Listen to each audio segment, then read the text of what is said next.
2025 제 첫 번째 부마미술제 학술 행사를 큰 박수와 함께 시작하도록 하겠습니다.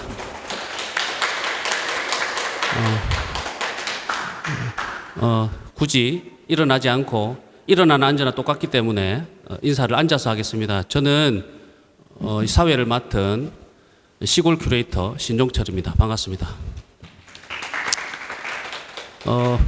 부마미술제는 진작에 좀 있었어야 될 미술 행사라고 볼 수 있는데 가까이는 5월 미술제가 굉장히 올해 광주 전역을 미술관으로 만드는 전시가 열리고 있죠.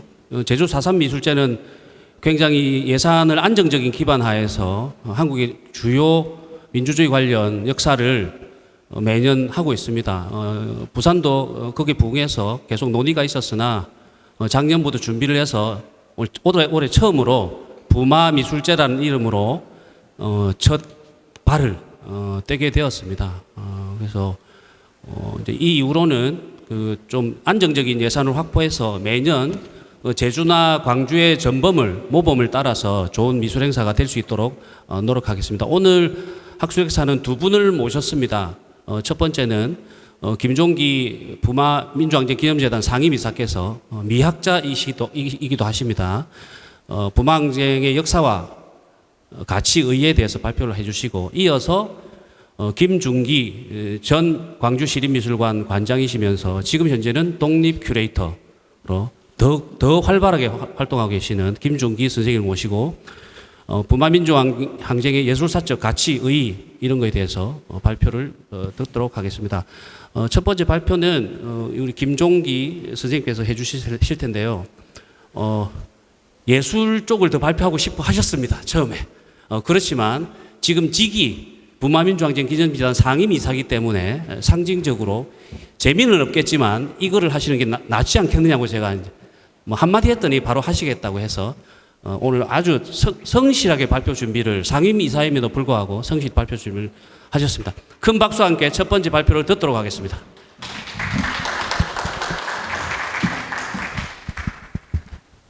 예, 여러분 반갑습니다. 부마민주항쟁이 여러분이 다 아시듯이 우리나라 4대 민주화운동의 한 중요한 주역이었고 지금 여러분 다 아시듯이 우리나라 4대 민주화 운동은 4.19 혁명, 부마민주항쟁, 5.18 민주화운동 그리고 60 민주항쟁입니다. 지금 제가 드린 말씀대로 이건 우리나라 공식적인 명칭입니다. 보통은 5.18을 5.18 광주 민중항쟁이라고 현지에서는 그렇게 더 많이 쓰는데 정부 공식 명칭은 5.18 민주화운동입니다. 자, 그럼 어쨌든 여러분 다 아시다시피 상대적으로 5.18 민주화운동이 많은 희생자가 나면서 역사적 참사로 기록되면서 많은 분들에게 많은 국민들에게 잘 알려지고 이것이 우리나라의 민주화운동을 대표하는 상징이 되긴 했지만 그러나 그 못지않게 부마민주항쟁은 우리나라 민주화운동 역사에서 결코 간과되어서는 안 될 중요한 그러한 항쟁이죠. 만약에 부마민주항쟁이 없었더라면 여러분이 다 아시는 80년 5월 서울의 봄도 없었을 것이고 또 이어서 80년 5월 광주 민주화운동도 없었을 것이라고 가정한다면 물론 역사에서 가정은 성립하지 않겠지만 그럼에도 이 부마민주항쟁이 존재하지 않았더라면 이 서울의 봄, 광주 민주화운동 더 이어서 87년 6월 민주항쟁이 온전히 생겨났을까라고 가정할 수 있다면 부마민주항쟁이 우리 역사에서 가지는 특히 우리 민주화운동사에서 가지는 그 중요성은 아무리 강조해도 지나치지 않는다고 생각합니다. 그런 상대적으로 오늘 특히 부산 지역의 많은 예술인들이 우리 이제 곽영화 이사장님이 주도하셔서 부산 지역 많은 예술인들이 부마미술제를 오늘 처음 여는 이 행사가 아주 의미 있고 그리고 아주 중요한 행사라고 생각합니다. 다 아시다시피 광주는 상대적으로 광주 민주화운동 전체를 기리기 위해서 모든 시민과 이 시 전체가 움직이는데 부산은 아주 극소수 일부만 움직여서 실제로 상대적으로 상당히 문제가 많습니다. 물론 이 발표에 들어가기 전에 부산 지역에서 지금 진행되고 있는 지금 상황을 잠시 말씀드리자면 2018년에 문재인 대통령이 헌법 전문 개정안을 냅니다. 그 개정안은 뭐냐면 4.19 우리 지금 헌법 개정안에는 4.19 혁명의 여러분 교재 첫 페이지 한번 보시겠습니까? 교재 첫 페이지 보시면 인용거에 보시면 유구한 역사와 전통에 빛나는 우리 대한민국은 3.1 운동으로 건립된 대한민국 임시정부의 법통과 불이항거한 4.19 민주 이념을 계승하고 이렇게 되어 있습니다. 그리고 바로 이어지는데 4.19 민주 이념을 계승하고 이 단락에서 당시 이 문재인 대통령께서 당시 조국 민정수석과 두 분이 실제로 이 초안을 만들었다고 문재인 대통령에게 직접 들었습니다. 그분들이 4.19 민주혁명과 부마 민주항쟁, 5.18 민주화운동, 60 민주항쟁의 이념을 계승하고 이렇게 초안을 냈습니다. 그리고 저희들이 계속 부산 지역에서는 계속 그렇게 해서 이 부마민주항쟁의 헌법 전문 수록에 대해서 많은 노력을 해왔는데 요 근래에 실제로 뭐 굳이 말씀을 드리자면 저희 부마민주항쟁 기념재단에서는 올 말에 저기 이재명 대통령이 대통령 후보 시절에 요 안건을 만나서 직접 전달했습니다. 전달했고 그리고 살펴보겠다고 약속을 했음에도 불구하고 실제로 이 8.15 경축사에서 4.19 혁명, 5.18 민주화운동, 60 민주항쟁 이렇게 거론이 되면서 부마민주항쟁이 빠져버렸습니다.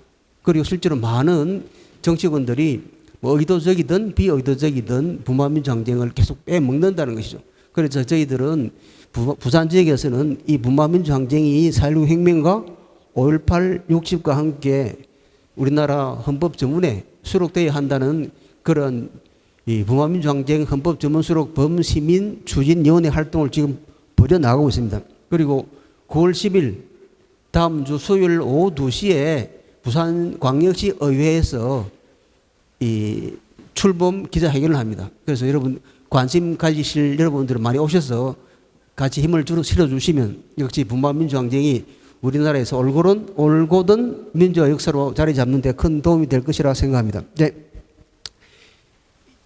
재단 사업을 말씀드리느라 조금 시간이 길었습니다만 꼭 말씀을 드려야 될 것 같아서 말씀을 드린 겁니다. 일단 어쨌든 부마민주항쟁 역사의 오늘 제가 받은 이 제목은 부마민주항쟁 역사의인데 실제로 부마민주항쟁이 일어나게 된 이 배경들을 쭉 하려면 그 이전부터 길게 설명해야 하겠지만 오늘은 시간이 없기 때문에 박정희 정권기 부산지역 민주화운동과 부마민주항쟁이라는 주제에 관해서 좁혀서 말씀을 드리겠습니다. 다 아시다시피 5.16 쿠데타와 쿠데타 세력의 부산지역 민주화운동 탄압입니다. 이 쿠데타 세력이 혁신계와 민주계를 탄압하면서 혁명 재판에 해부식입니다. 특히 부산 지역은 탄압의 강도가 특히 혹독했습니다. 그래서 이종률 민주통일사 그리고 경남의 통일사회당 인사들이 대거 체포되면서 경남 교원노조 실제로 4.19 일어나서 교원노조나 경남 유족회 등이 실제로 당시 6.25 전쟁 당시에 민간인 학살 등 많은 그런 산적한 문제들을 다시 밝혀야 한다고 많은 시민운동이 일어났는데 그런 것들을 총칼로 짓밟은 그런 세력들이 5.16 쿠데타 세력이었습니다. 그리고 박정희 세력은 부산 지역 언론을 탄압하고 그리고 언론을 강제 헌납시키면서 언론을 탄압합니다. 그리고 여러분도 아시다시피 박정희 세력은 특히 부산일보를 강압적으로 탈취하면서 5.16 장학회를 설립하고 그걸 통해서 강력한 쿠데타의 물적 기반을 구축했던 것이죠. 그리고 여러분도 아시다시피 1964년 한일협정 반대 투쟁이 일어났는데 그 투쟁도 부산에서 아주 많은 시위가 일어나면서 이 부산 지역에서 이렇게 5.16 쿠데타 세력과 그들이 성급하게 추진하는 이 한일 협정에 대해서 많은 시민들과 학생들이 반발이 있었던 것이죠. 그리고 1965년 6월 2일, 6월 22일 한일 협정이 조인된 직후 6월 28일 부산대, 8월 10일 동아대 학생들의 격렬한 시위가 있었습니다. 그리고 부산 지역 대학생들의 시위는 상당 기간 지속되었습니다. 그리고 1967년 68 총선 때 다시는 삼선 개헌 이 업무가 있었고, 삼선 개헌 개혁을 시도한 이 박정희 의도로 실제로 이 3.15 부정선거 이래로 실제로 최악의 부정선거가 자행되었는데 6월 14일 부산대생, 15일 동네 고등학생들, 그리고 16일에는 고교생과 대학생들이 합동으로 시위를 하면서 1969년 삼선 개헌이 추진되자 부산의 고교생과 대학생들의 시위가 재개됩니다. 그러나 박정희 정권은 대학을 조기 방학시키고 교수들을 압박해서 학생들의 시위를 차단시킵니다. 그리고 여러분도 아시듯이 이 삼선 개헌 과정에서 부산대에서는 부산대학교 총학생회 체육부장 김재규입니다. 여러분 잘 다 아시죠? 김재규 씨는 여기 부산민주공원 일대 관장이었습니다. 그리고 부산민주항쟁 기념사업회 이사장을 지내시기도 했죠. 이 김재규 선생님의 주도로 부산 지역에서 최초로 서클 중심의 학생운동이 시작되었습니다. 그리고 71년은 교련 강화로 대표되는 박정희 정권의 이 학원 병영화가 본격적으로 진행되면서 71년 내내 부산의 주요 대학들 내에서 교련 반대 시위가 일어납니다. 그리고 그때 이미 10월 15일 박정희 정권은 위수령을 선포하고 시위 학생들을 대거 저격하고 강제 징역시켰죠.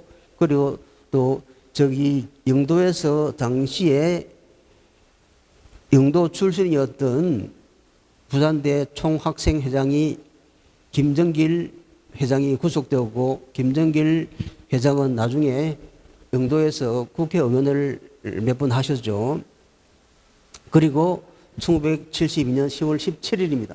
박정희는 비상계엄령을 선포하고 국회를 해산하고 헌법 일부 조항을 정지시키는 친위 쿠데타를 일으킵니다.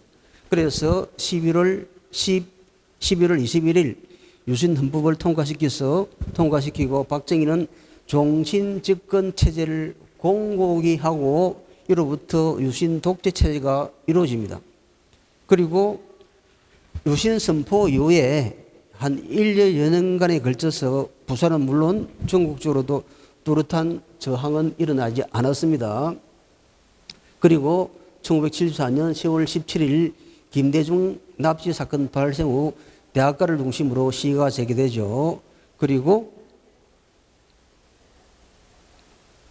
1973년 12월 1일 부산대생 1000여 명이 기말심을 거부하면서 과도 시위를 하고 연좌 시위를 하면서 이제 73년부터 다시 학생 시위가 재개됩니다.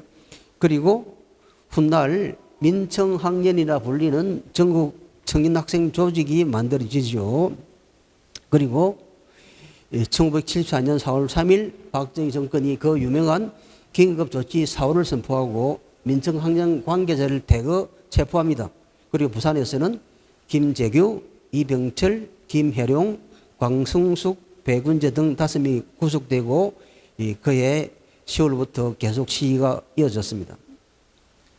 그리고 1975년 5월 13일은 긴급조치 9호가 선포된 날입니다. 이 긴급조치 9호는 유신 헌법에 대한 어떠한 개정이나 비판도 봉쇄할 리는 이 철의 그러한 이 반민주적 헌법이었죠. 그리고 1975년 10월 10일은 부산대에서 제1교포 유학생 김오자가 반정부 전단을 살포합니다. 그래서 이 이를 계기로 중앙정보부가 이 사건을 제일교포 학생 간첩단 사건으로 조작하고 김오자를 무기징역 선고하고 이원희, 김정미, 김준홍, 노승일, 박중근 등에게 여러분 익숙한 이름이 노시죠. 이분들이 징역을 선고받았습니다. 그리고 여기 앉아 계시는 우리 선배님도 선배님은 김오자 그때 사건에 연루된 건 아니죠. 네. 어쨌든 우리 선배님도 간첩단 조작 사건에 연루돼서 옥고를 치르신 분입니다. 그리고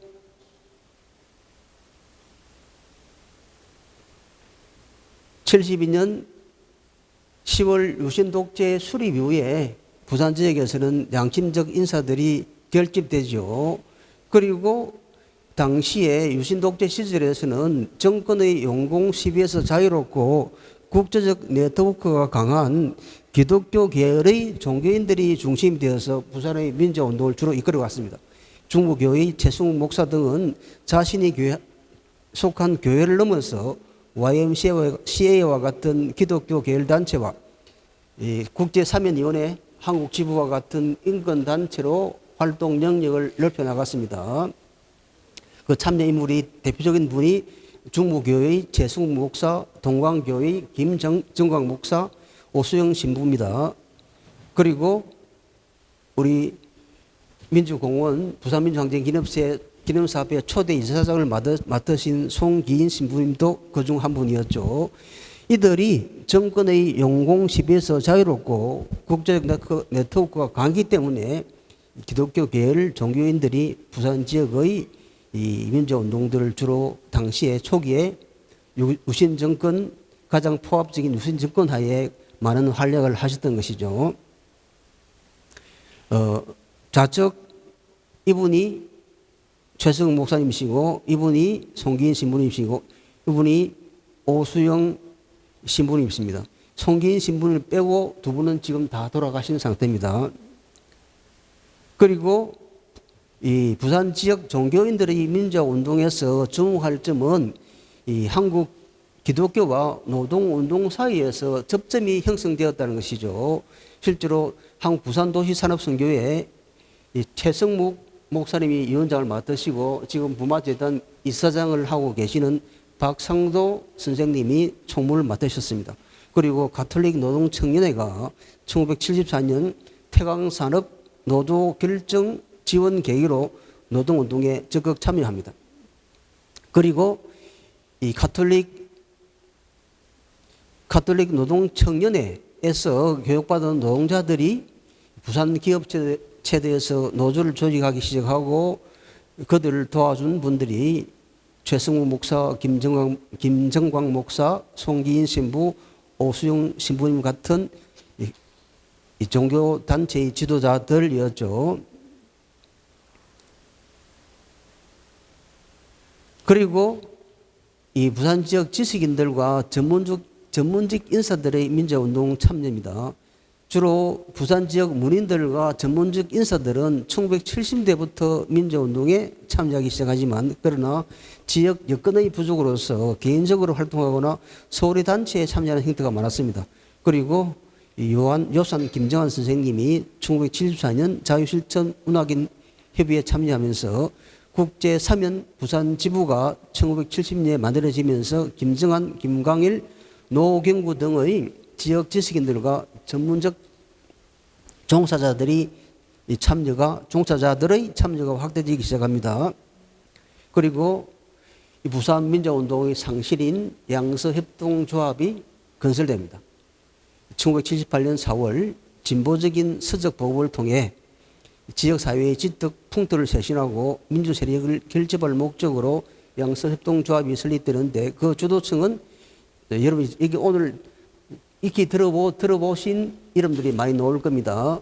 김형기, 김희욱, 최준영, 박상도 등 종교인들이었으며 초대 이사장은 돌아가신 이영록 변호사였습니다. 그리고 양서협동조합에는 지역의 청년 학생들이 대거 참여했고 조합 원수는 700명을 헤아립니다. 그리고 이렇게 해서 부산에서 시작된 양서협동조합이 서울, 마산, 수원을 비롯한 전국으로 확산됩니다. 그리고 1974년 봄 민청학령 사건과 1975년 김호자 전단 살포 사건으로 부산대학교 내의 학생운동 세력이 큰 타격을 받고, 그리고 그 여파로 이 부산에서 부마민주항쟁이 일어나기 전까지 부산대학교 내에서는 학생운동의 흐름들이, 외적인 흐름들이 많이 줄어들었습니다. 그래서 대학 내의 운동가의 재생산이 어려운 상황 속에서 주로 그 중심지는 중부교회와 양서협동조합, 남부교회, 동광교회, YMCA 등입니다. 그리고 중부교회의 스터디 모임에서 교육을 받은 전중근, 정외영, 서연자, 서연자 이름도 잘 기억나시죠? 서연자, 이성동, 이분들이 4월 17일 부산대학교 자유라 민주실천 선언문을 살포했다가 도곡됩니다. 그리고 남부교회 다니던 부산대 이상경 학생과 이희섭, 김성령 등은 바로 부마항쟁이 일어나기 한 해 전 78년 7월 4일 부산대 운동장 벽에 반유신 구호가 적힌 페인팅을 했다가 토곡됩니다. 이게 그 말은 부산대학교 페인팅 사건입니다. 그리고 1977년 중부교회 대학생 모임에서 활동하던 이상록과 조태원 등이 고석, 이호철 등을 만나서 학습 모임을 조직하지요. 그리고 이상록 선생님은 돌아가셨고 고석 선생님도 2019년에 돌아가셨죠.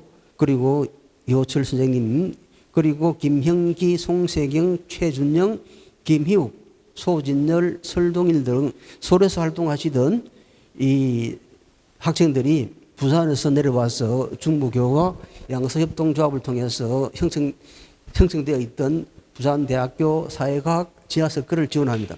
그리고 1978년 말에 이르자 훗날 도깨비집으로 불리던 부산대 지하서클이 등장합니다. 그리고 이 지하서클이 등장하면서 부산대 공예서클들의 활동도 활성화되는데, 여러분이 이미 이름을 잘 아실 만한 아카데미회, 성화회, 전통예술연구회, 영목회, 동력회, 가하야학팀 등이 막 생겨났던 것이죠. 그리고 1979년 9월에 이르러서는 지하서클과 공개서클 사이에 시국 대응의 방향을 놓고 논의가 이루어지기 시작합니다.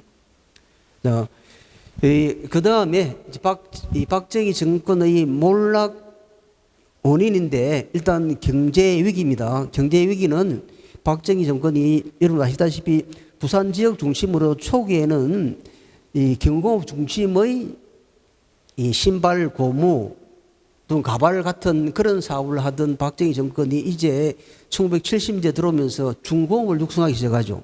그런데 중공업을 너무 막대하게 과잉 투자를 하는 바람에 인플레이션이 가중됩니다. 그래서 과잉 투자가 있었고, 그리고 중공업 투자가 집중된 경남 지역에 과잉 투자 문제가 아주 심하게 일어났었던 거죠. 그리고 1970년대 말에 뒤늦게 긴축 정책을 시도했지만 투자 중심으로 성장하는 한국 사회에 심각한 타격을 입었습니다.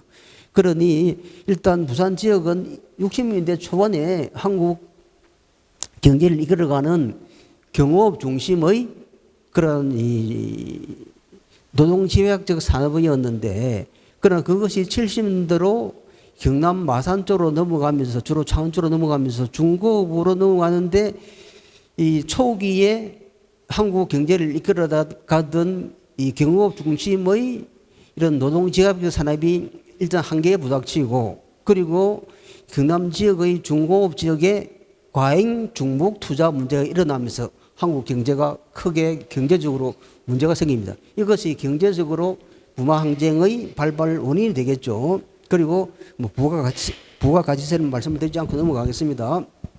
그 다음에 박정희에 대한 국내의 압력의 이 고조죠. 이 카트의 인권 외교 정책이죠. 그 다음에 1978년 야당인 신민당의 큰 선전으로 선명다당으로 김영삼이 신민당 총재로 등극하고, 그리고 1978년 총선에서 민주공화당이 겨우 4석인데 신민당이 5석을 차지합니다.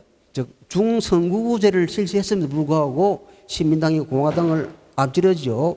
그래서 박정희는 강경책을 선택해서 YG 사건을, 여러분도 아시는 YG 사건을 유발시키고, 당시 경찰이 시민당사를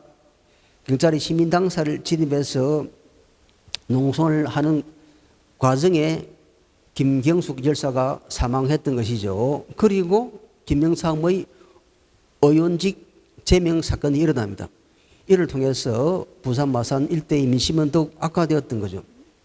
그리고 부산대학교 학생운동가는 1979년 2학기에 들어서 이제 시위를 일으킬 조건이 무르익었다고 보고 대규모 시위를 계획합니다. 그리고 1979년 10월 15일 신재식과 이재걸이 투쟁문을 살포하면서 시위를 호소했으나 실패로 돌아갑니다. 그리고 그 다음 날 10월 16일 오전 10시 정광민의 주도로 재차 선언문이 살포되었고, 오전 11시 2,000명 이상 모인 학생들이 유신철폐와 독재 타워도 구호를 외치면서 학교를 가로질러 시내로 진출합니다.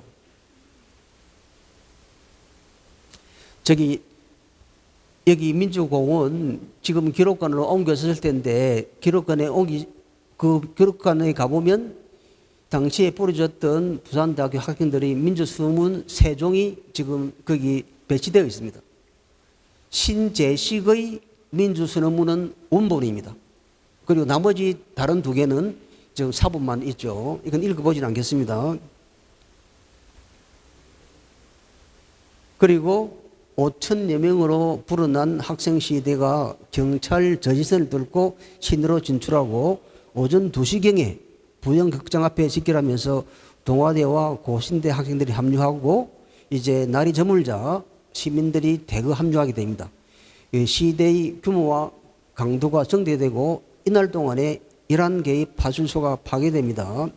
그리고 17일 부산대학교는 휴교를 하고, 그렇지만 학교 정문에 집결한 1,000여 명의 학생들이 다시 시위를 벌이고, 동아대 학생들도 대규모로 시위에 가담합니다.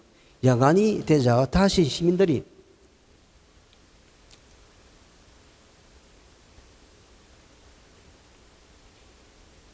대거 합류하면서 21개소의 파출소가 파괴되고, 차량 16대가 전소되고 12대가 파손됩니다. 그리고 박정희 정권은 18일 0시를 기해서 계엄령을 선포하고 해병대와 공수부대를 부산에 투입해서 강경 진압에 나섭니다. 그리고 계엄령을 선포하기 전 이 박정희 정권은 임시국무회의의 의결을 거치지 않았고, 계엄령을 선포하기 전에 공수부대를 시위 진압에 투입하는 등 당시 계엄령은 총체적인 불법적 계엄이었던 것이죠. 그리고 18일 밤에도 다시 시위가 진행되었습니다. 그러나 공수부대의 강경 진압으로 시위는 흩어졌고, 부산 지역의 항쟁은 차츰 약화됩니다. 사흘에 걸친 시위로 부산에서만 1,058명이 연행되었고 66명이 군사재판에 회부됩니다. 그리고 마산에서의 항쟁은 10월 18일 경남대생들의 시위로 시작되죠. 그리고 당초 경남대 학생들은 10월 22일을 거사일로 잡았지만 부산에서 항쟁이 발발하자 시위를 앞당겨서 18일에 시위를 개시합니다. 그리고 마산에서의 항쟁은 주간에는 주로 학생들이 중심이 된 시위였지만 야간이 되자 상인 노동자, 실업자, 청년들이 대거 합류하면서 부산 이상으로 매우 격렬하게 진행되었습니다. 이 부마 항쟁의 특징은 시발은 학생이었지만 실제로 그 시위에 참여한 사람들은 이 사회의 저소득층, 하층 민중들, 그리고 이 상인들, 실제로 우리가 알고 있는 가장 기저의 기층 민중들이었던 것이죠. 그리고 19일 박정희 정권은 공수부대를 포함한 군 병력을 부산 마산에 투입합니다. 그래서 마산의 위수령이 10월 20일 12시에 발표되고 박정희는 그 위수령이 신포되기 전에 지휘 체계를 무시하고 불법적으로 마산에 군대를 투입합니다. 또 마산에서도 모두 555명이 연행되었고 그중 9명이 군사재판에 125명이 적결 심판에 회부되죠. 그리고 부마 항쟁은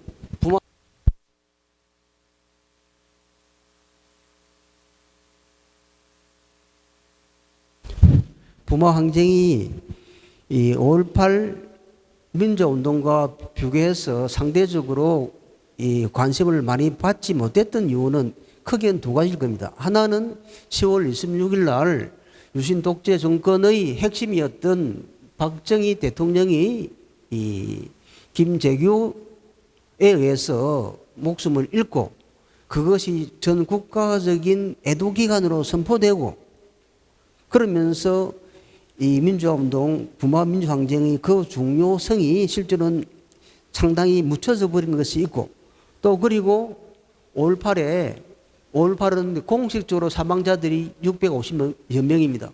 그런데 부마항쟁은 2019년에 이 부마위원회에서 유치준 씨가 공식적 사망자로 인정되기 전까지 사망자가 없었습니다.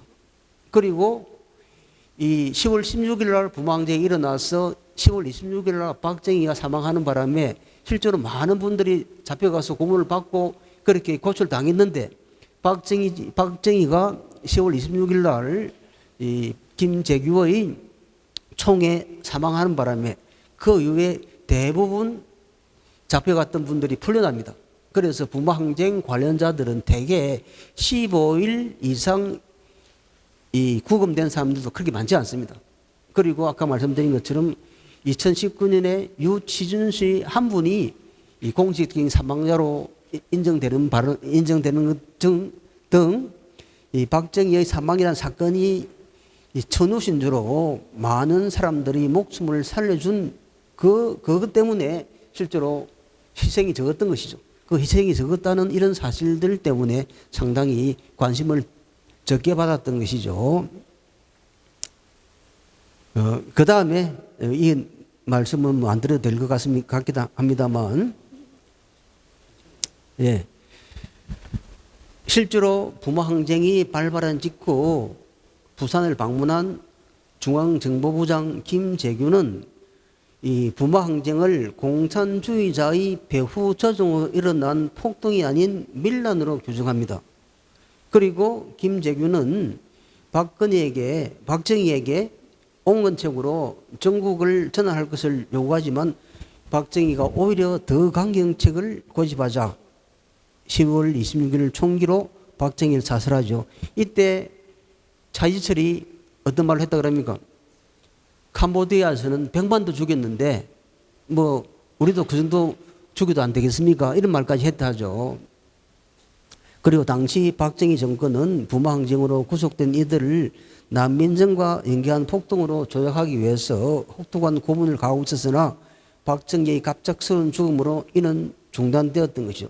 그러니까 실제로 당시에 이 박정희 정권이 부마항쟁을 진압하면서 부산 지역 시민사회운동가 그리고 학생운동가들을 대규모로 잡아가서 투옥하고 고문합니다. 그리고 북과 연계된 간첩단 사건으로 조작을 하려고 준비하고 있었죠. 그래서 만약에 박정희가 10월 26일 날 사망을 하지 않았더라면 실제로 5.18 광주 민중항쟁 또는 5.18 민주화운동 못지않은 커다란 그러한 희생이 있을 것이라는 것은 실제로는 충분히 가늠할 수 있는 그런 이야기인 것이죠. 자, 그래서 이제 더 많은 이야기들이 있겠지만 말씀을 드리자면 이 우리나라 4대 민주화운동은 아까 말씀드린 것처럼 4.19 혁명, 부마민주항쟁 그리고 5.18 민주화운동, 60 민주항쟁입니다. 앞으로 이제 다시 우리가 시간이 지나서 다시 우리 역사를 새로 쓴다면은 2016년 박근혜를 끌어내린 촛불혁명 그리고 12.3 내란 사태를 종식시킨 올해 우리나라 이 모든 시민들의 이런 응원봉 혁명, 빛의 혁명 이것들을 새롭게 서져 내려가고 제 생각으로는 박근혜를 끌어내린 촛불혁명이나 이 응원봉 혁명, 이 빛의 혁명은 어쩌면 6월 항쟁보다 더 큰 세계사의 길이 남을 민주항쟁이라 생각되지만 그건 아직까지 그것을 정리해서 그 의미를 다시 역사 속에 기록하기에는 시간이 좀 부족하기 때문에 시간이 다시 필요하리라 생각하고 어쨌든 4대 민주항쟁은 역시 4.19 부마 5.18 60이고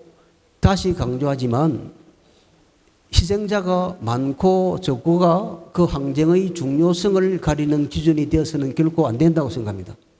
다시 강조해서 말씀드리자면 부마 항쟁이 존재하지 않았더라면 80인 5월 서울이범도 존재할 수가 없었을 것이고 아울러서 전두환 정권의 이 정권 탈취를 막기 위한 5.18 민주운동도 일어나지 않았을 것이라고 충분히 가정할 수 있습니다.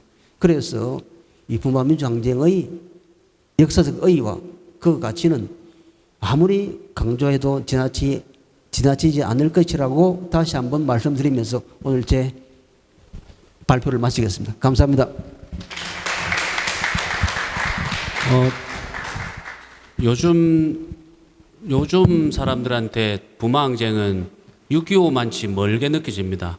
근데 오늘 발표를 들으시면 뭐 부마민주항쟁에 관련된 주요한 역사적 사실들은 진상규명이 많이 됐는데 그것도 이제 정리를 잘 해주셨지만 오늘날에 이어지고 있는 민주주의의 그 성과들과 그리고 계속 진행되고 있는 민주주의의 어떤 역사와 함께 잘 연결을 하셔서 발표해 주셨습니다. 김종기 선생님께 다시 한번 박수 부탁드리겠습니다. 이어서 김종기 선생님의 부마민주항쟁의 예술적 지평에 대해서 발표를 듣도록 하겠습니다. 예, 김종기 선생님의 발표를 큰 박수와 함께 맞아주시기 바랍니다. 예, 반갑습니다. 저는 김종기 선생님에 이어서 발표를 하는 김준기입니다.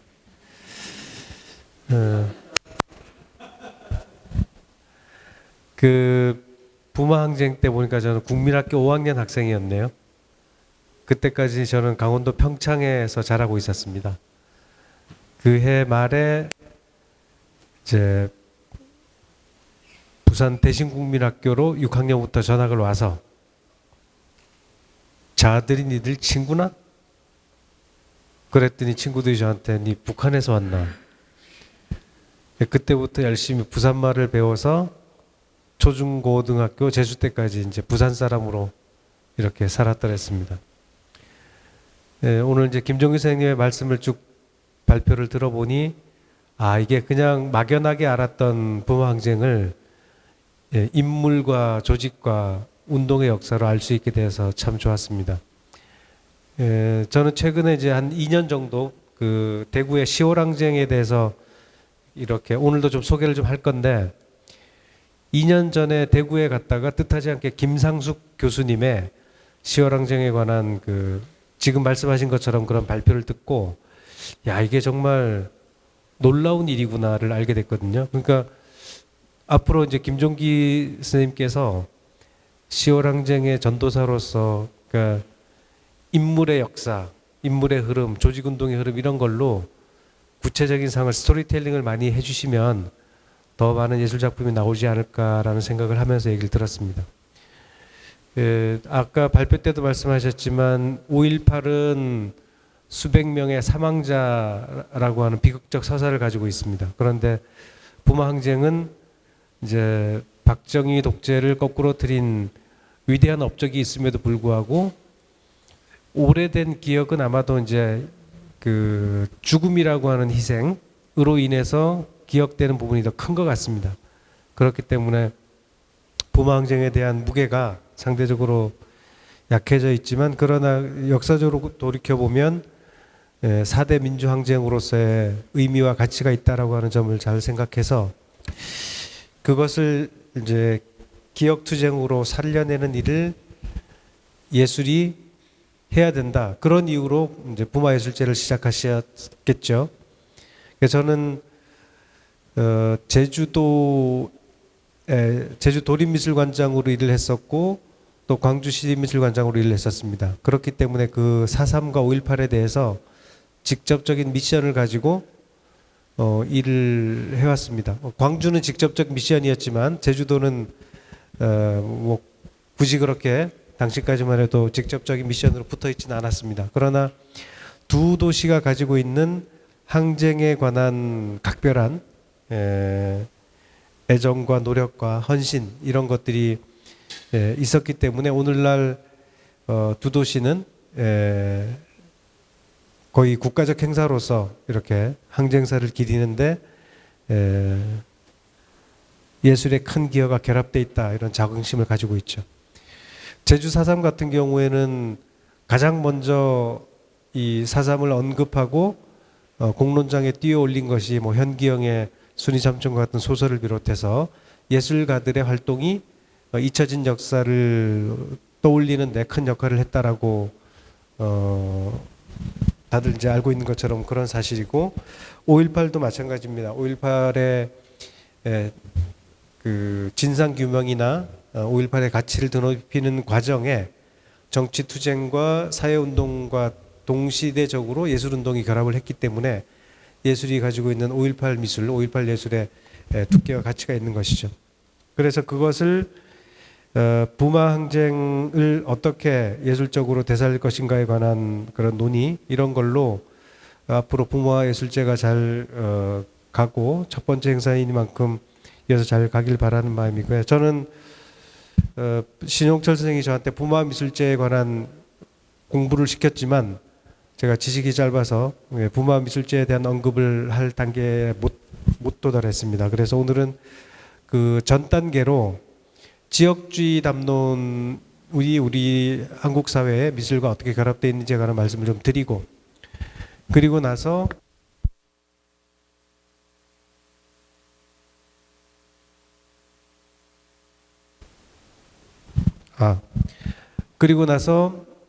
최근에 며칠 전에 그 광주에서 대구와 광주와 제주 예술가들이 함께한 전시가 있었습니다. 그 전시를 소개하면서 지역간 연대라고 하는 것을 말씀을 좀 드려보고 향후에 이 부마 항쟁 예술제가 부마 미술제가 어떻게 지역간 연대 차원에서 그 정신적 배경을 만들 것에 관한 말씀을 좀 드리는 것으로 제 발제를 마치도록 하겠습니다.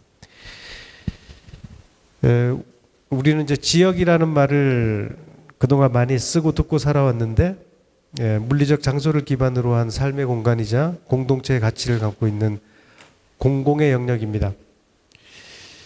지역주의는 이런 지역의 가치를 우선에 두고 사상과 의식과 행동과 판단 그 모든 것에 준거를 둔다는 의미에서 이제 지역주의라는 말을 쓰잖아요.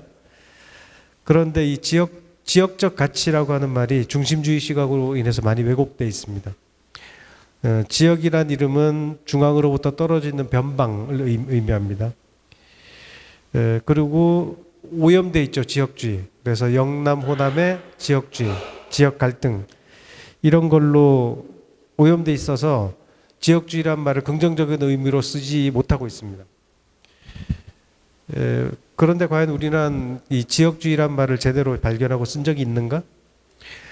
그리고 또 지역미술이라는 말을 쓸 때도 마찬가지로 되게 협소한 말로 사용을 하잖아요. 그래서 과연 지역의 가치를 담고 있는 말로서의 지역주의 이런 것들을 제대로 담고 있는가를 한번 생각해 보자는 겁니다. 그래서 각 지역의 대안적인 예술 실천이 어떤가? 지역주의 예술이라는 게 가능한가? 또 그럴 예술을 중심으로 한 풀뿌리 문화민주주의가 가능한가? 그리고 지역주의 앞에다가 상호를 붙여서 상호 지역주의라는 게 가능한가? 이제 이런 고민을 좀 할 때가 됐다는 얘기를 하고 싶은 겁니다. 우리 대안적인 예술활동의 1세대, 2세대로 좀 나눠보면 여러분이 미술계에서 널리 알려진 대안공간으로 우리 부산에서 처음 시작된 섬으로 시작돼서 반디로 활동했던 반디가 있고 또 서울의 풀쌈지 루프 사루비아가 있죠. 이제 이 공간들을 1세대 대한 공간이라고 하는데, 이 공간들은 지금 공통점이 없어지거나 아니면 그 존재감이 한참 낮아져 있다는 공통점이 있습니다. 2세대 대한 공간은 뭐 리트머스 하이브, 미나리, 베스페이스빔, 스톤앤워터, 아지트 등등등이 있는데, 여기도 마찬가지로 사그러들기는 마찬가지인데 1세대하고 2세대의 차이점이 있습니다. 1세대는 미술계라고 하는 자장을 중심으로 활동했다면, 2세대는 지역성에 천착해서 공동체 활동도 하고 나름대로 선명한 노선을 가지고 활동을 했었다라는 점에서 차이가 있는 것 같습니다. 그런 점에서 오늘날 우리 성백 선생 같은 경우도 계속해서 대한공간 새로 만들고 지역에 뿌리를 놓고 활동을 하고 있지만, 지역 거점 활동이라고 하는 이 20세기 후반부터 등장한 대안적인 예술운동의 한계가 무엇인가를 생각해보고, 성과가 있죠. 분명히 뮤지엄이나 갤러리 중심에서 작은 공간 단위로 이렇게 활동 거점을 넓혔다는 공헌이 있습니다. 그러나 이제 이른바 지역성이라고 하는 말을 놓고 어떻게 풀어나갈까에 대한 큰 관점의 해법은 내오지 못했다는, 아니면 일정 정도 한계가 있었다라고 보여집니다. 지역주의 예술이라는 말을 이제 한참 우리가 지역 미술이라는 말만 썼지, 거기다 주의를 붙여서 지역주의 미술이라고 쓰기를 거부하거나 또는 꺼려했다면, 이제는 좀 지역주의라는 가치를 가지고 한번 실천을 해보자. 비평적 용어로 지역주의를 강조할 필요는 없지만 관점은 장착하고 있어야 되겠다는 말씀을 드리고 싶은 겁니다. 그래서 대안공간 활동이나 공공미술 활동, 또 예술행동, 액티비즘, 또 공동체 예술 활동, 이런 활동들에 대해서 우리가 다시 한번 좀 생각을 해볼 필요가 있겠습니다.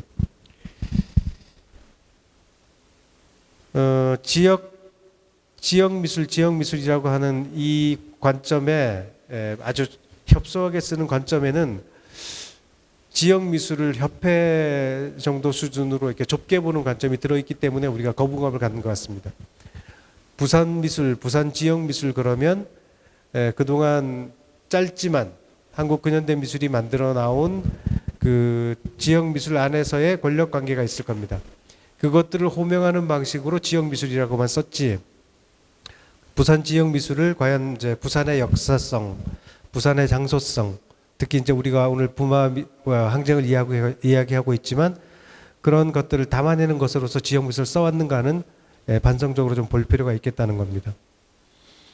20세기 초반으로 거슬러 올라가면 일본이라고 하는 식민지 중심, 제국주의 중심에 비해서 조선이라고 하는 반도는 지역이었기 때문에, 그래서 조선 지역은 그냥 그 지역성을 가지고 너희들끼리 조선 풍토에 맞는 그 정도 이야기만 해라라는 차원에서 향토성이라는 이야기가 있었고, 그래서 그 조선 반도의 향토성을 장착한 식민지 예술가들은 뭐 노동의제랄지 여러 가지 계급 문제랄지 이런 것들을 이야기할 수 없는 상황으로 빠졌지 않습니까? 그런 점에서 우리가 지역이라고 하는 말을 협소하게 썼을 때 예술적 상상력, 실천의 범위 이런 것들이 매우 좁아들 수 있겠다. 이제 그런 점에서 우리가 지역 미술, 지역주의 미술이라는 것에 좁은 의미의 지역주의에 대해서 경계를 할 필요가 있겠다는 말씀을 드려봅니다. 이게 20세기 지역주의 담론의 한계일 텐데, 그래서 지역이라고 하는 말을 다시 오늘날 환경으로 환기를 시켜보면 일본 제국과 조선 식민이라고 하는 것을 국제적인 글로벌 시스템하고 연결시켜서 보면 오늘날은 지역이라고 하는 말을 글로벌과 대등한 위치에 놓으려고 하는 용어가 있죠. 글로컬리즘이라고 이제 하는데, 그래서 지역적으로 사유하고 지역적으로 실천하는 그 단위의 중심에 글로벌한 생각, 전지구적 생각 이런 것들을 강조하는 풍토가 있습니다. 그것이 과연 해답이 될 수 있을지에 관한 것은 제 말씀 조금 더 이어나가 보기로 하고요. 예를 들어서 서울을 한번 생각해 보자고요. 서울은 대한민국의 중심이고 서울은 모든 것의 중앙에 있는 것처럼 돼 있습니다. 그런데 저는 이제 서울에서도 꽤 살아봤거든요. 서울문화재단의 정책위원회 활동을 했었습니다. 그 활동을 할 때 25개의 서울이라고 하는 화두를 내던진 적이 있는데, 서울이 1000만 명이나 되는 엄청난 인구가 살고 있고 서울 그 주변 도시들하고 합치면 1000몇백만이 일상을 같이 공유하고 있는 거대한 도시입니다. 그런데 그 거대한 도시에 나이트 클럽이 아니라 뭐죠? 그 클럽, 인디 밴드들이 있는 클럽을 가려면 홍대 앞으로 가라. 연극을 보려면 무슨 동으로 가야 되죠? 대학로로 가라. 이렇게 좁은 장소에다가 특정 브랜드들을 이렇게 집중해 놓는 현상들, 이런 것들이 눈에 띄었습니다. 그래서 홍대 앞이나 물레동, 또 성북동, 또 노원 쪽, 금천 쪽, 성수동 쪽, 이런 쪽으로 핫플레이스들이 계속 옮겨 다니는, 도시라는 것이 고정된 실체가 아니라 계속 변화하는 도시 생태의 유기체다라는 점을 우리가 한 90년대 이후 서울의 문화 현상을 통해서 확인할 수 있지 않습니까? 그런 것처럼 서울이라고 하는 것이 고정되어 있는 단일 패권이 아니라 25개의 살아있는 지역성이 꿈틀거리면서 서로 유동적으로 변화하고 있다. 이 지점에 주목을 해보자라는 차원에서 25개의 서울, 이렇게 이제 화두를 던지고, 좀 단일한 중심이 아니라 다극으로, 적어도 제주도 인구가 67만입니다. 그런데 67만에 가까운 60몇 명의 구청 구민이 살고 있는 것이 예를 들면 송파구입니다. 그런데 제주도 사람들은 어마어마한 존재감을 가지고 살고 있고 송파 구민들은 사람의 존재감은 매우 적습니다. 그만큼 문화적 아이덴티티가 송파에 비해서 제주가 크다. 다시 말하면 제주도는 위대한 자연의 힘에 깃들어서 사람 한 명 한 명의 존재감이 뚜렷한 지역적 정체성을 가지고 있지만, 송파는 엄청난 경제적 부를 가지고 있으면서도 그냥 1000만 분의 1의 정체성, 그래서 송파에 살고 있는 사람의 정체성은 1도 없는 상태로 그렇게 살아가는 것이죠. 그래서 그런 의미에서 우리는 정체성의 단위를 서울 같으면 1000만 분의 1이 아니라 50만 분의 1, 50만 분의 1보다 적은 5만 분의 1로 이렇게 잡고 가는 거죠. 진천에 살고 계시는 김중건 선생님은 진천 인구가 10만이 안 되는 도시인데도 진천에는 파나미술관도 있고 김중건이라는 훌륭한 작가도 있고 이러면서 엄청난 존재감이 뿜뿜한단 말입니다. 사람 한 명 한 명, 문화적 정체성 하나하나가 빛나는 것이, 이것이 이제 지역성을 제대로 들여다봤을 때 가능한 일이다라고 볼 수 있다는 겁니다. 그런 차원에서 우리가 지역 미술 생각을 해봤을 때, 자, 우리가 글로컬리즘이 뭔가 중심주의를 타파할 수 있는 대안인 것처럼 생각했지만 전지구적으로 사유하고 지역적으로 실천해라. 이게 글로컬리즘인데, 이게 원래 저 햄버거 마케팅 전략으로 나온 얘기라고 합니다. 일본에서 햄버거를 팔 때는 새우를 안고로 집어넣어주면 햄버거가 잘 팔리더라. 그러니까 지역적 마케팅 전략으로서 전지구적인 마케팅 파워를 가지고 지역적인 요소를 가미해서 이렇게 가야 된다. 이런 차원에서 나온 아이디어라고 하는데, 이거를 오히려 거꾸로 지역적 사고를 바탕으로 지역적 실천을 하는 게 좋지 않겠느냐. 이게 진정한 의미의 지역주의겠다. 이런 관점을 가져보자는 얘기입니다. 그러니까 전지구적 사유를 하면서 어떻게 지역적 실천을 할 수 있나요? 라고 반문을 해본다면 이 물음표가 그럴 수도 있겠네라고 생각이 들 수 있다는 거죠. 글로컬리즘이 지역과 세계의 상호 연대를 강조하는 것 같지만 이게 전지구화의 하이어라키가 분명히 들어있는 거라는 겁니다. 그런 의미에서 지역적 사고와 지역적 실천을 구체적으로 매개하고 연대할 필요가 있겠다는 겁니다. 그러면 이렇게 따지면 이제 로컬이라는 이름 앞에다가 내셔널이라고 하는 걸 붙이면 어떻게 될까요? 국가의 이익과 국가의 이해, 국가를 또 민족으로 등치할 수 있죠. 민족과 민족의 이해, 민족적 가치를 중심으로 사유하고 실천해야 된다. 그럼 이제 내셔널리즘, 이상하잖아요. 그러니까 로컬리즘은 내셔널리즘만큼이나 위험해질 수 있는 단어입니다. 우리가 국가주의 앞에다가 인터를 붙여서 국제주의, 상호 국가주의를 붙여보는 이유는 바로 국가주의가 갖고 있는 위험성 때문이잖아요. 따라서 우리가 로컬리즘을 그냥 그 용어 그대로 지역주의 이렇게 쓰면 국가주의, 내셔널리즘처럼 위험해질 수 있다. 그런 것 때문에 인터로컬리즘, 상호지역주의라고 하는 것을 생각해보고 그것을 실천의 단위로까지 확장시켜 나가는 지혜가 필요하겠다. 이런 겁니다. 그래서 결국은 이제 지역적 가치의 연대가 중요하다. 이런 결론으로 도달할 수밖에 없습니다. 그러나 이제 순서는 다릅니다. 전지구적 사유를 가지고 지역적으로 사유해라. 보편적 가치를 장착해 놓은 상태에서 지역적으로 실천하라는 것이 아니고 지역적 가치를 가지고 충분히 사유하고 고민하고 깊이 들어가서 지역적으로 실천하되 그리고 나서 그것을 상호의 관점에서 교류한다. 이런 말씀으로 결론을 내보고 싶습니다. 자, 광주는 고립무원의 도시였습니다. 1980년 이후.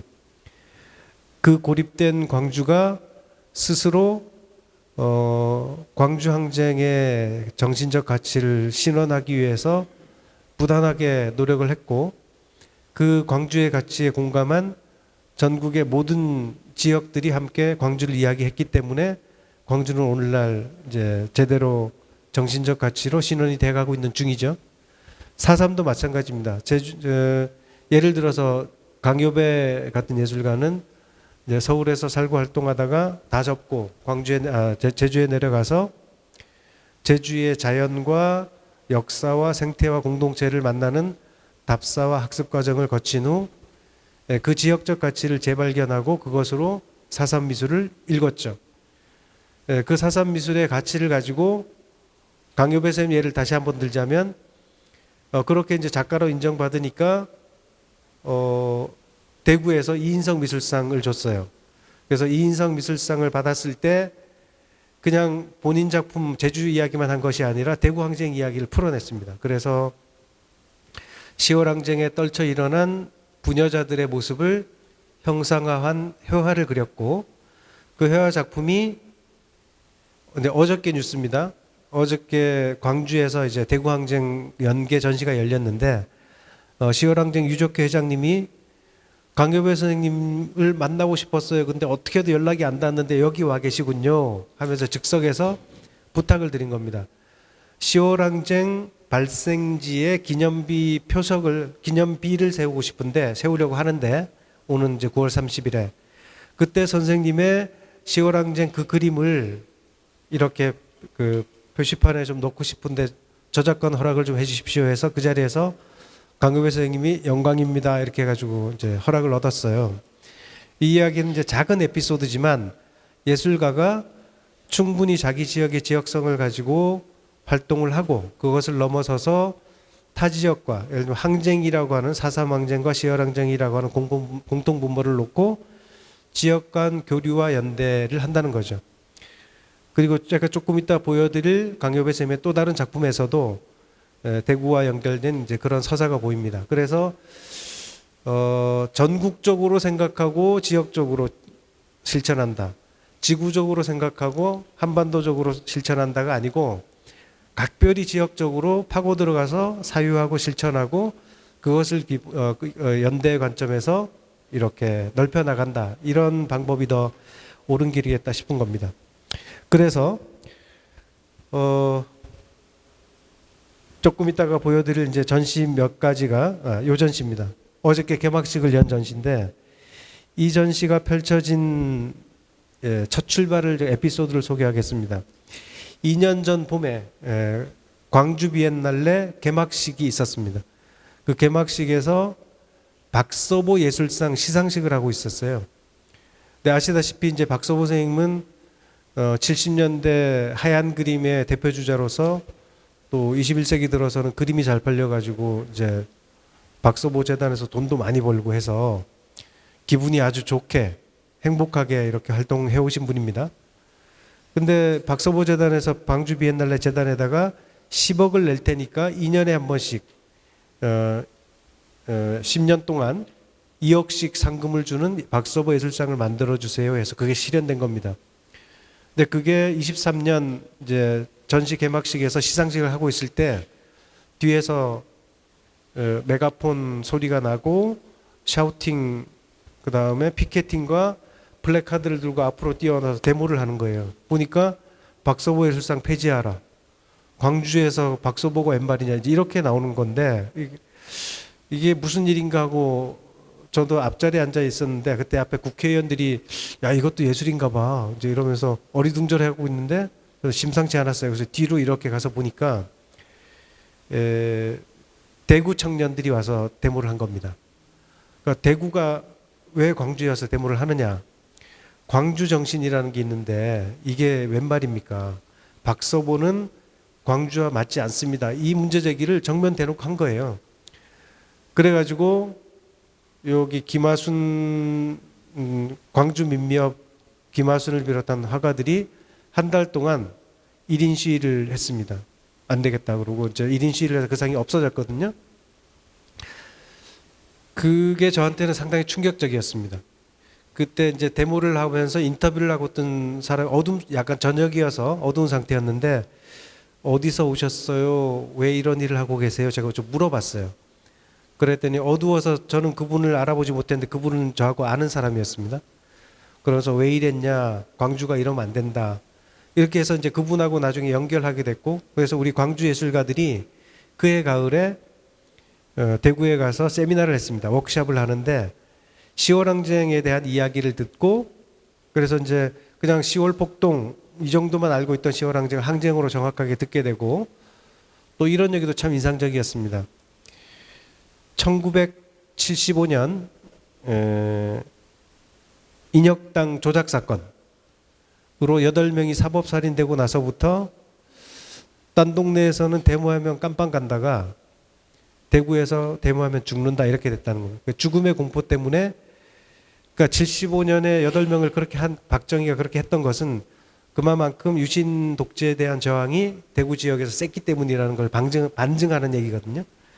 그래서 그 이후 대구는 이렇게 보수화돼 가고 있습니다. 운동을 하는 세력들도 소수화돼 있고 그런 이야기를 쭉 들으면서 야 이게 대구가 엄청난 잠재력을 가지고 있는 도시구나를 알게 됐고요.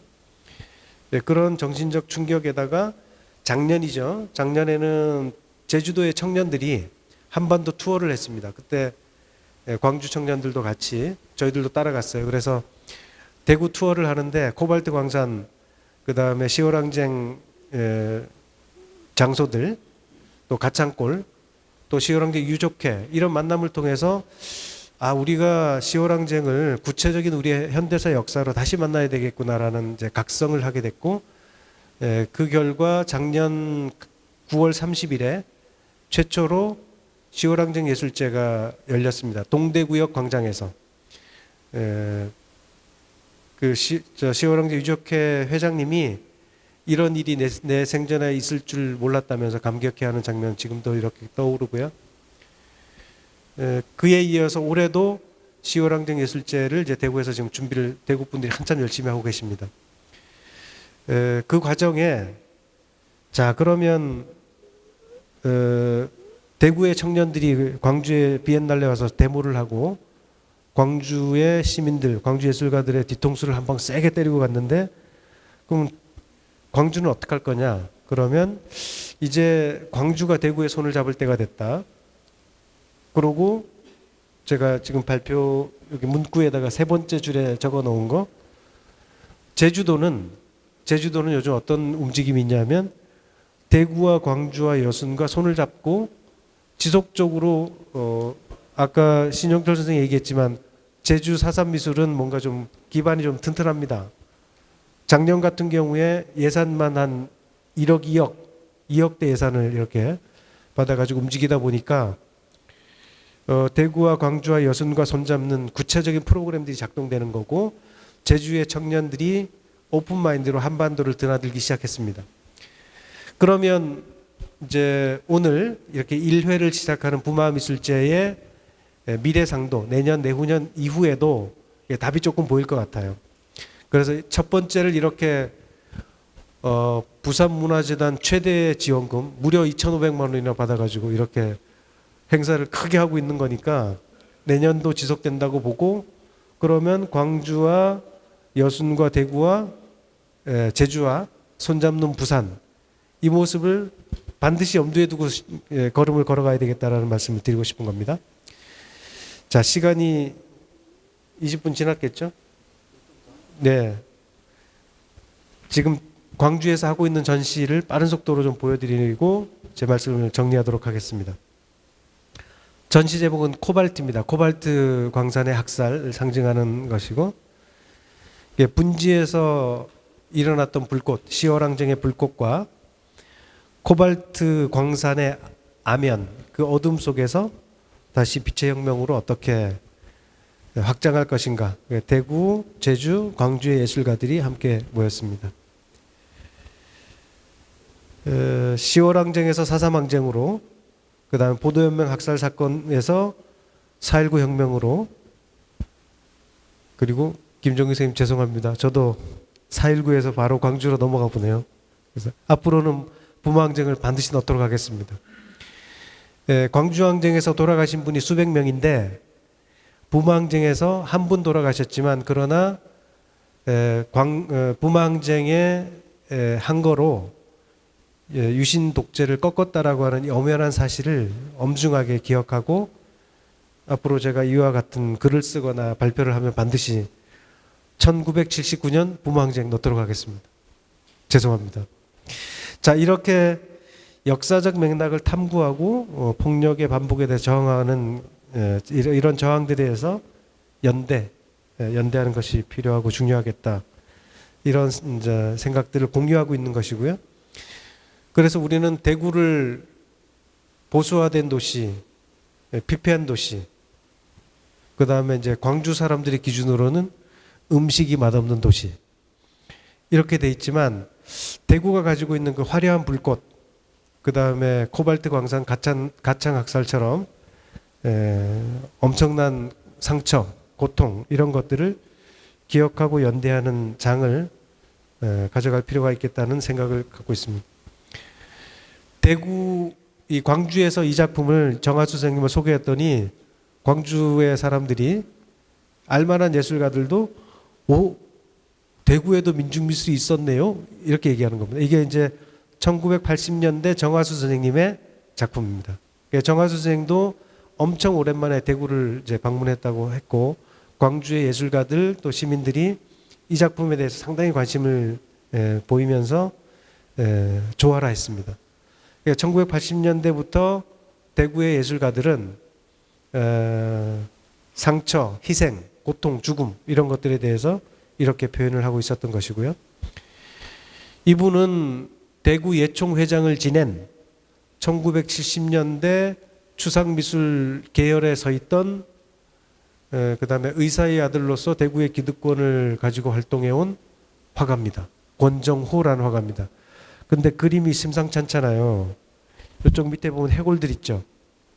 그래서 이분은 그런 대구, 전형적인 대구 사람으로서 그렇게 살아온 분이지만, 자꾸 대화를 해보면 어릴 때 43년생인데 어릴 때 6.25의 혼란기, 또 그 이후에 수많은 죽음들, 이것들을 그냥 일상으로 보고 산 거예요. 반공 이데올로기에 크게 포섭되지는 않았으므로 그런 그 죽음, 희생, 이런 것들, 상처에 대해서 각별히 트라우마를 갖고 있었고, 특히 이제 대구 지하철역 참사를 거치면서 이걸 예술로 표현해야 되겠다, 이렇게 해서 이제 해골까지 등장하는 작품을 해오신 분이고, 어제 광주에서 또 예술가들하고 만나서 깊은 대화를 함께 나눴습니다. 최수환, 대구의 민중미술 운동을 사무국장으로서 이렇게 쭉 이끌어 오신 분입니다. 1세대 사무국장이 저기 계신 김준건 선생님, 한국 전체 민미협의 사무국장님. 그 다음에 이제 각 지역의 사무국장들이 있어요. 그 사무국장이 여기 대구 같으면 최수환, 광주의 하성읍, 또 제주의 박경훈 이런 이제 그분들이 이제 60대 넘어가면서 이제야 이제 빛을 조금 보기 시작합니다. 지금 70대가 된 선배들에 눌려가지고 이따가 이제 60 넘어가면서 좀 집중 조명 받기 시작하는 것 같아요. 네, 최수환이라고 하는 예술가가 가창골 학살 표현한 작품입니다.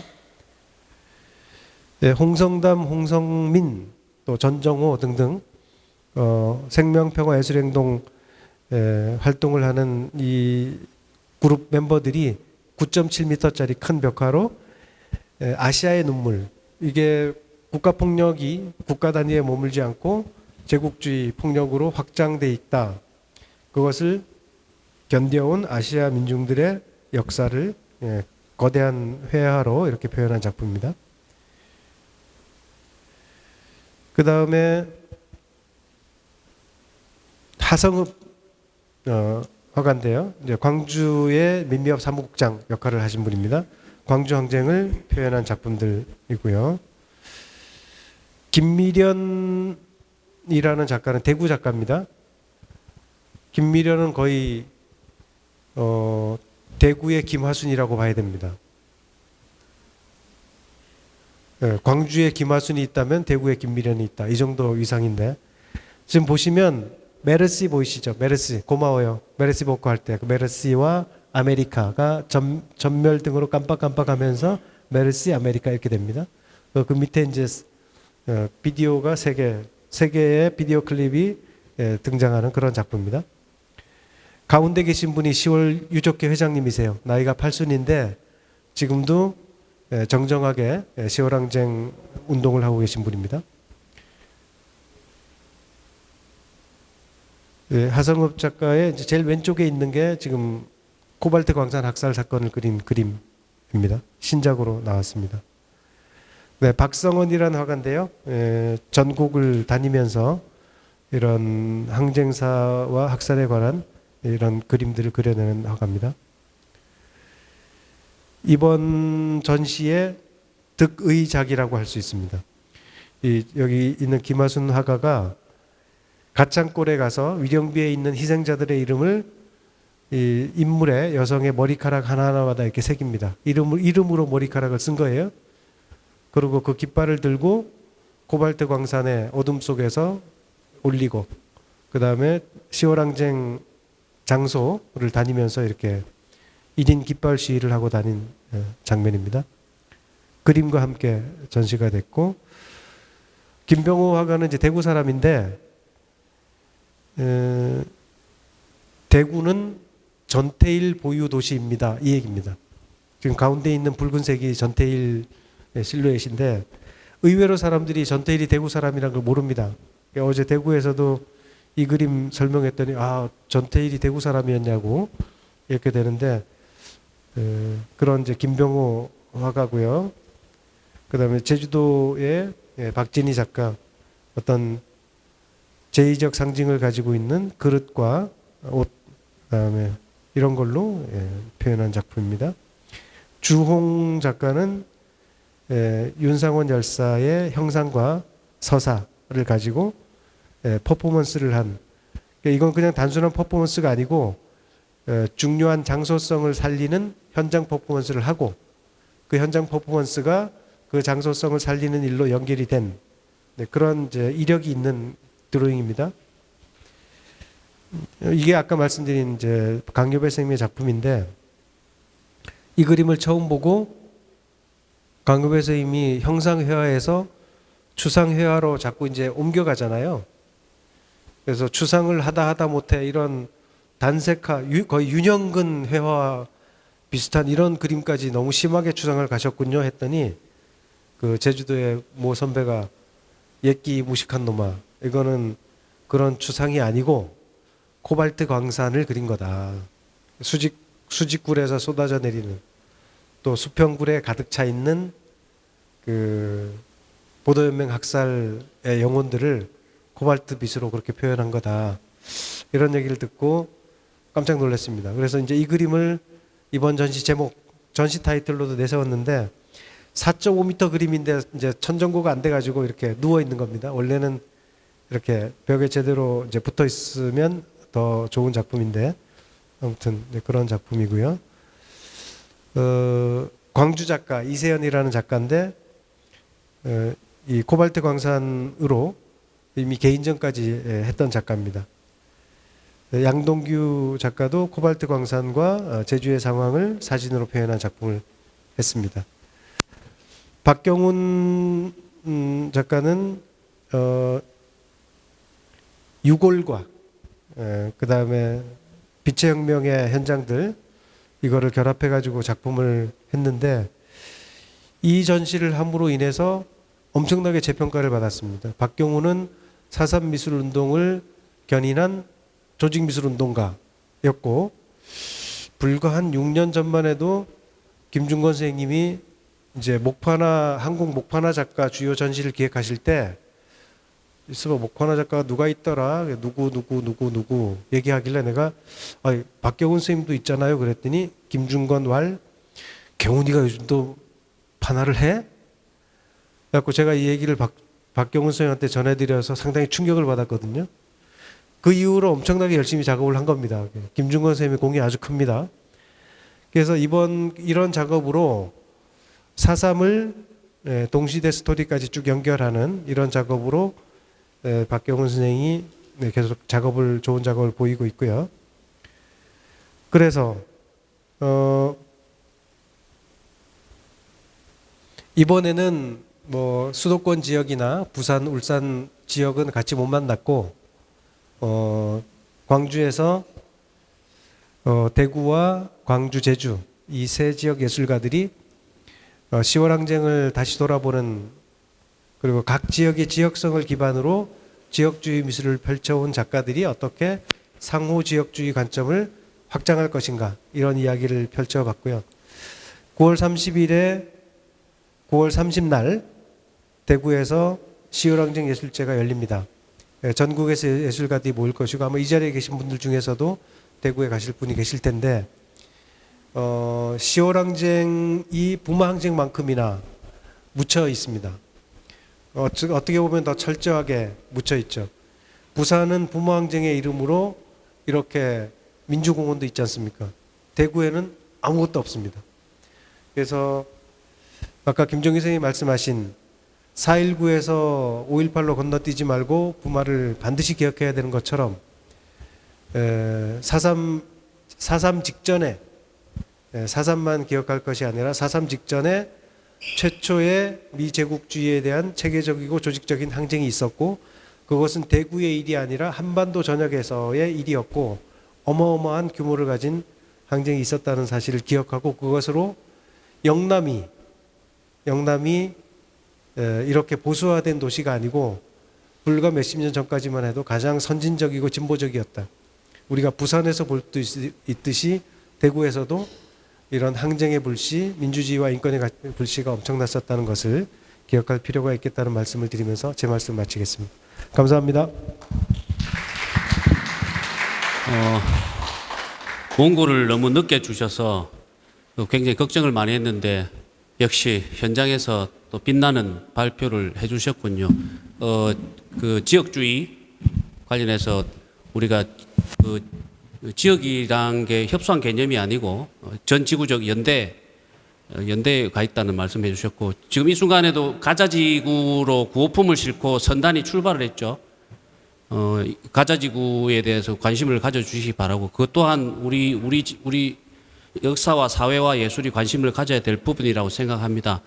역사와 관련된 저희들 쓰는 말로는 아카이브 아트 이런 말을 쓰는데 역사를 기반으로 한 예술의 형상화는 항상 답사와 세미나라는 그 과정을 좀 거쳐서 생산이 되어서 좋은 결과가 나올 수 있습니다. 저희 동학 130주년 전시도 그랬고 광복 80주년 전시도 늘 전해에 답사와 세미나를 거쳐서 형상화했습니다. 다만 그런 것들이 뭔가 지시적으로 재현을 하는 것보다는 갈수록 뭔가 지표적으로 발현을 하거나 상징적인 현현으로 가는 여러 가지 이제 스펙트럼이 있는데 그러한 것들은 우리 예술사가 진행되는 방식이랑 비슷하게 진행되는 방식이 있습니다. 그래서 오늘 뭐 그 첫발을 내딛었다는데 부족함이 많지만 이해를 해주시기 바라고요.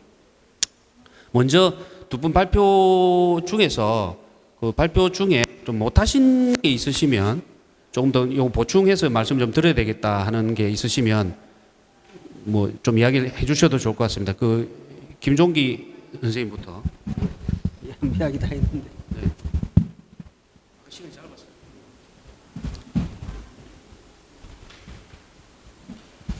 일단 다 아시다시피 금방 우리 김정기 선생님도 말씀을 하셨고 실제로 전반적으로 광주나 4.3은 이 많은 작가들이 거기에 이제 몰입을 하고 많은 작품 성가들이 나오고 있는 중입니다. 물론 4.3이나 5.18은 다 아시다시피 역사적으로 많은 희생자가 났기 때문에 역시 그 희생이란 서사가 이 많은 작가들에게 그 사건에 서로 집중하게 만드는 그러한 많은 중요한 모티브들이 존재한다고 생각합니다. 그런 측면에서 일단 아까도 말씀드렸지만 부마는 어찌하였든 공식적인 사망자가 없다는 것, 그것도 한 분밖에 없다는 것, 이것이 실제로는 부마를 많은 이 국민들이나 시민들 그리고 우리 동시대인들의 관심에서 멀어지게 한 큰 요인이 된다고는 생각합니다. 그런데 오늘 제가 발표한 것처럼 이 부마는 단순히 10월 16일 그날 발생한 것이 아니라 부산 지역에서 오랫동안 있어 왔던 여러 가지 민주화 투쟁의 산물들이 쌓여서 그것이 주름으로 또 겹주름으로 쌓여서 그 결과 드러난 산물이기 때문에 오늘 우리 특히 부산 민주성에서 좋은 그러한 발판을 만들어 주셨고 그리고 이 부마가 시작되기 전 부산은 실제로는 다시 말씀드리면 4.19에도 고등학생의 항쟁이 가장 많았던 지역이 부산입니다. 그리고 우리 흔히 이 6월 항쟁은 여러분 잘 아시겠지만 1987년이라는 영화를 보셨죠. 그 영화는 실제로는 6월 항쟁을 가장 잘 설명해 준 그런 측면에서 큰 미덕을 가지고 있는 영화인데 그럼에도 그 1987년의 영화는 결정적인 단점을 결정적인 흠을 가지고 있습니다. 왜냐하면 그 6월 항쟁이나 서사를 서울 중심으로만 기술하고 있습니다. 그런데 실제로 우리가 부산 중심으로 여기 부산이니까 부산 중심으로 말씀을 드리자면 서울에서 명동성당에서 6월 항쟁 당시에 6월 15일 농성이 끝나면서 서울에서는 급격하게 6월 항쟁이 꺼져버립니다. 그런데 그 6월 항쟁이 불씨를 되살린 것이 바로 부산입니다. 부산은 부산대학교 학생들 그리고 또 동아대학교 학생들 부산 지역 대학생들이 6월 항쟁 6월 15일부터 서울의 명동성당이 농성이 식어갈 무렵 다시 6월 항쟁의 불씨를 되살렸던 거죠. 그것이 다시 광주로 갔고 그것이 다시 대전으로 넘어가면서 서울로 다시 간 거죠. 그래서 실제로는 우리 부산 지역의 사람들은 6월 항쟁은 부산을 중심으로 다시 서해져야 한다. 이렇게 이야기를 하고 있습니다. 왜냐하면 여러 곳에서 우리가 서울 중심의 서사를 경험해 왔고 우리가 서울공화국이라는 사회절이 대한민국의 발전을 가로막고 실제로 우리나라의 이 잠재성을 갉아먹는 가장 큰 요인인 것처럼 실제로는 이 모든 곳에서 특히 이 민주운동의 서사에서도 서울 중심의 서사가 만만치 않게 있다는 겁니다. 그래서 오늘 우리가 말씀하신 지역 중심으로 사고하고 지역 중심으로 실천하자는 이 말이 상당히 중요한 말입니다. 특히 그뿐 아니라 우리가 특히 굳이 말씀드리자면 왜 그렇다면 부산에서 6월 항쟁이 서울을 뛰어넘는 가열찬 투쟁들이 있었던가 이거 분석할 때 특히 부산 지역 사람들은 그것이 부마 항쟁의 그러한 투쟁의 영향들이 부산 지역 사람들에게 우리도 모르는 사이에 그것이 DNA로 잠재되어 있었다. 그래서 부산에서 서울에서 유랑쟁이 사가라들 때 부산에서 자연스럽게 그것이 대규모 항쟁으로 실제로는 가장 큰 대규모의 항쟁 이 이한열 열사가 죽은 그날 그 외에 가장 크게 일어났던 그리고 6월 22일 이후에 이율항쟁이 전국적으로 일어나기 전에 가장 대규모 항쟁들은 다 부산에 있었습니다. 그런 이유들이 바로 부마항쟁이라는 이 가장 근원적인 항쟁들이 우리 내부에 있었다는 것이죠.